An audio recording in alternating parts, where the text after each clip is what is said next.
Start tayo, day 4 vlog para sa ating YouTube channel. So day 4 ng ating engine swap. Ito na yung nagawa natin sa day 4.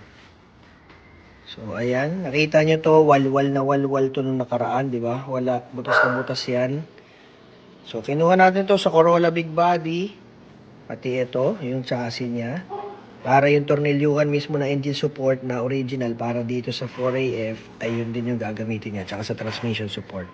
Then, nakita nyo naman, cooling system, pinupwesto na natin.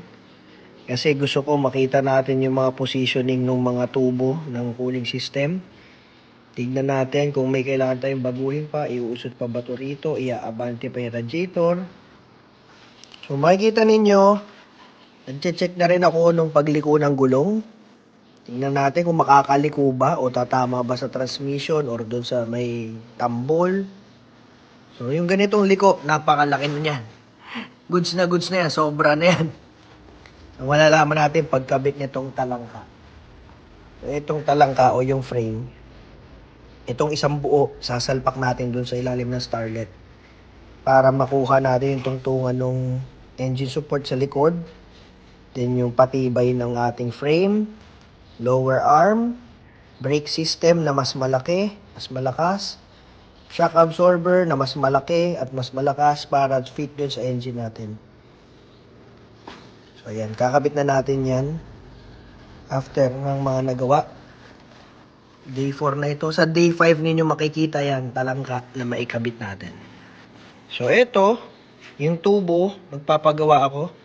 Magpapasadya ako ng nakaganyan, tapos liko pa ganun. Bakit? Una, babangga. Pangalawa, kaya-kaya naman ng mga stainless yan. Kung yung headers nga na ibebend, tsaka yung mga tambucho ng motor, ito pa kaya. Plancha lang yan, yung flat na bar. Tapos may butas. Pataas, paliko dito, para yung hose ko, ang bibiling ko, pa L na lang. Pagdating sa baba, ito, ang hose ko, pababa dito. Tapos, bibili ako ng pa-letter L din doon pataas. Para magtugma sila. Okay? Sa kabila, kita nyo, buo na rin. Bubutasan ko na lang dito. Sa tapat ng tornilyuhan. Para pag magtatanggal ng engine support, meron tayong butas dito, suksukan ng socket. Yan. So, ito, kinuha to sa big body. Kaya makita nyo, ganda niyan. Triple layer yan eh.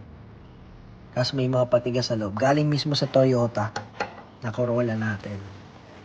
Suspension, mag-iiba tayo ng butas ng konti. Usog natin dito.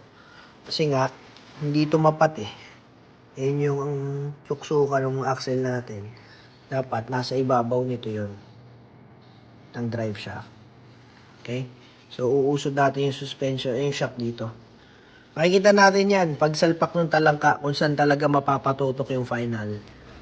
Gamit tayo, Tokiko na shocks. Tapos, ito wala na ang jack kung mapapansin niyo. Meron lang nakaalalay sa ilalim kasi nga wala pang engine support sa harap saka sa likod. So, gumaganon lang siya, humihiga-higa. Pero hindi na yan babagsak. Safe na yan.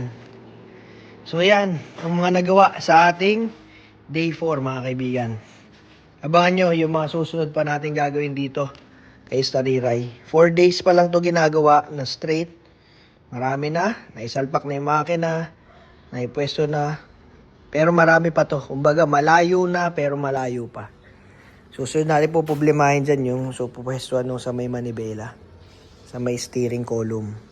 Tsaka rack and pinion. Although naka-ready naman tayo ng position doon. Malalaman natin pag nakasalpak na yung talangka o yung subframe.